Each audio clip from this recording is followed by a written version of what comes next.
Yo, what's the word? My name is Mad Keys, and I'm a producer, artist, and instrumentalist from St. Louis. And I'm with Splice and III today, and we're gonna be making our own sample pack using the Unit 4 Wireless Plus monitors. And then I'm gonna share some of my top tips on how to create your own sample pack. So let's get into it.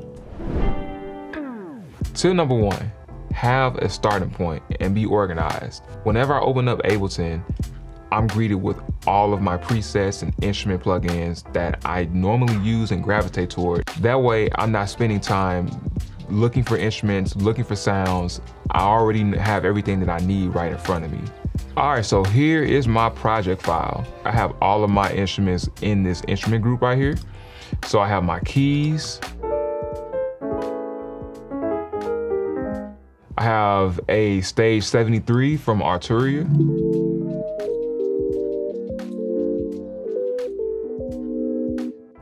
I have another electric piano plugin that I've added my own level of modulation to it. That's just kind of preference for me. And then I have this pulse synth from Arturia from their V collection. And also, we can't forget the drums.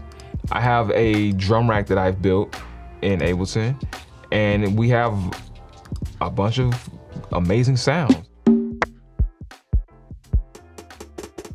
So literally, this is everything that I need. So having something like this will really help jumpstart your ideas. You have everything at your disposal as soon as you open Ableton. The template is also available in the description, so feel free to download it and use that as a starting point for your next project. All right, so tip number 2, finding that inspiration and making your instruments feel more human. So whenever I approach the music, I usually try to bring inspiration with me. This week, I've been listening to a lot of R&B, listening to a lot of soul, and I just want to create those similar vibes. Usually when I come with that level of inspiration, usually tempos follow, the type of instrumentation follow, and we're able to just kind of create the types of music that we really want to hear, that we're really inspired by. So here's an idea that I started, I call it Intrinsic, and we're gonna build some other instruments around it. So let's see what we have so far.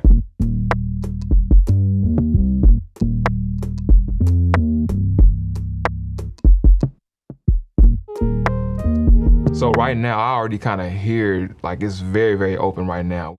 All right, so let's add some keys to this.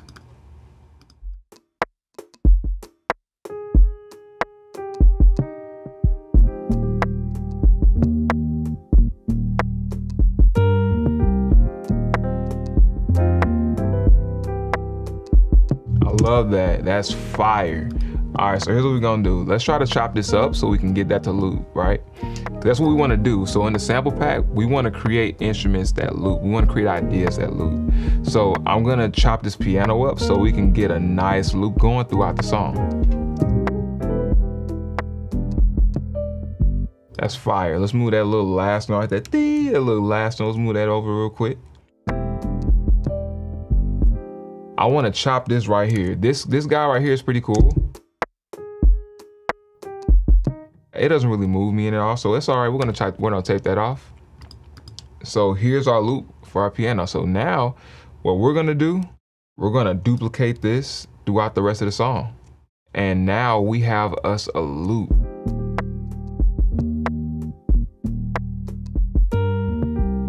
So now we want to try to take this song to another place. So we can do that by adding more layers of instruments and different articulations within that same key signature. I'm going to add this electric piano line and let's see what we get.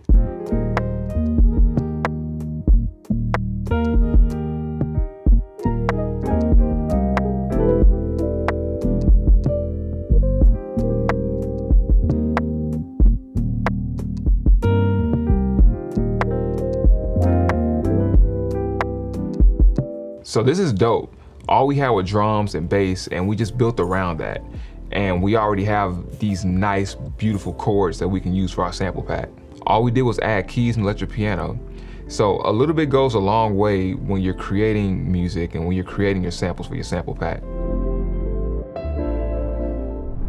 All right, so tip number 3 is all about building out your tracks. So for my sample packs, I usually try to build around 4 to 6 fully arranged tracks. So I'm gonna take the song idea that I started in my last tip and continue building on it. All right, so we're gonna start with playing some synths on the OP1.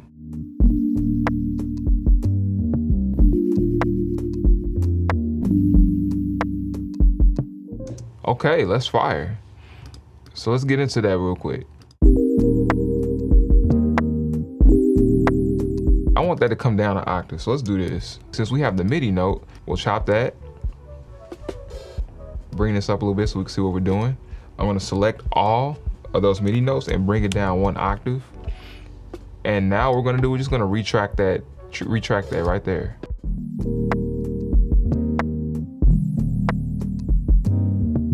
Boom, I like that. Let's chop that.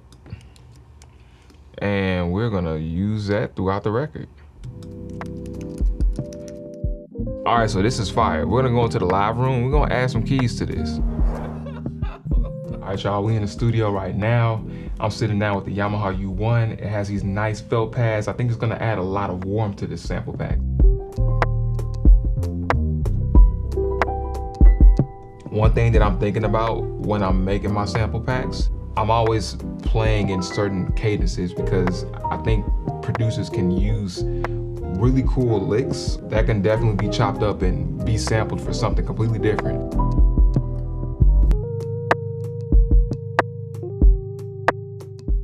The electric keys just added this new warmth to the track that we didn't have before. And also, we have some new textures and some nice chords. It's gonna lend itself really well to this pack. I think producers can take a lot of these pieces that I played and make it their own. So I'm really looking forward to seeing what you all create with that. All right, so tip number 4 is all about creating balance and listening to our mix in different environments. So we just finished this last track for the sample pack. I love where it's at, but now I wanna make sure that everything sounds balanced and leveled. So let's get into it. All right, so we're gonna go to our audio effects, and then we're gonna grab the utility tool, make sure that's on our master channel, and then we're gonna select mono. It ain't gonna sound good right now, but trust me, when we get done with this, it's gonna sound beautiful. What I like to do, I like to turn everything down by -20 dB. It sounds a little excessive, but the reason why I do this is because I wanna make sure that I'm not leveling from 0, because I wanna make sure that my tracks have enough headroom. So I'm gonna go through each and every track, go through our drums. All right, we're good. So let's listen to everything. So the main thing that I'm listening for right now, I'm listening for instruments that I want to prioritize in the mix. And I also want to make sure that there aren't any phasing issues. So I'm actually going to bring that electric piano up a little bit more than what I thought. It's a really pretty line, and I want that to shine through the mix. So you want to make sure your bass comes through nice and heavy. Not too heavy that it overpowers your mix, but just enough. Y'all ready? I'm about to unclick this mono button. Let's get into it. Wow. That already sounds just fuller. So here's what we're gonna do. Some of the kicks can definitely come down.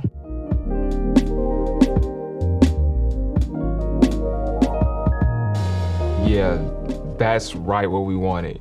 And notice we haven't even done any compression or anything. We haven't even done any real mixing yet.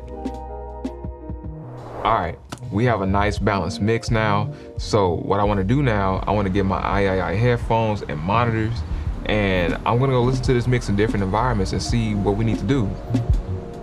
III really is the game changer.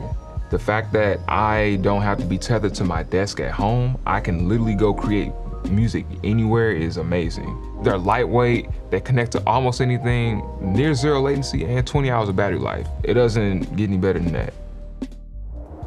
So while I was outside, I noticed that the synths from my OP1, we were losing it a little bit. And there are a lot of higher frequencies in this synth.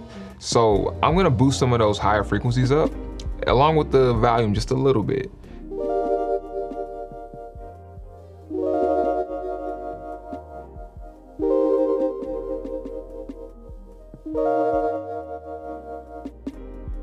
I know y'all see that really dramatic boost on that high end, but don't be scared to boost that high end. Use your ears, not your eyes.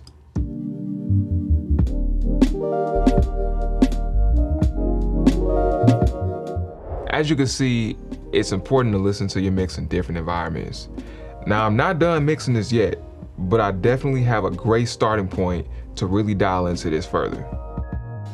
All right, so our final tip is all about exporting high quality sounds, and I'm gonna show y'all how to do that. I have this project file up here. I have everything already ready to go, so I can export these as loops right now, and we can have our sample kit. So we have an 8-bar intro, 8-bar hook, and this verse intro. Everything is sectioned off in 8 bars. We're gonna highlight everything. So I'm gonna go to File, Export Audio Video, and I'm only gonna focus on a few settings here. We're going to select all individual tracks. I wanna make sure that my sample rate is at 4800 Hertz. I wanna make sure that PCM is selected, and then I wanna make sure that I'm exporting with the WAV file type, and I wanna make sure that the bit depth is 24. So once we have that selected, we go ahead and click export. We'll go ahead and call it LT _ 91 BPM, E major. We'll leave that dash there so that way it can call each stem according to their tracks. Click save. So we already have everything that we need ready to go. So I hope that taught you how to export your samples into high quality loops for your sample pack. Well, I hope y'all learned something new about how to create your own sample pack. Make sure y'all peep III's Unit 4 wireless monitors and check out my sample pack on Splice. Y'all be easy, but not too easy, and stay creative.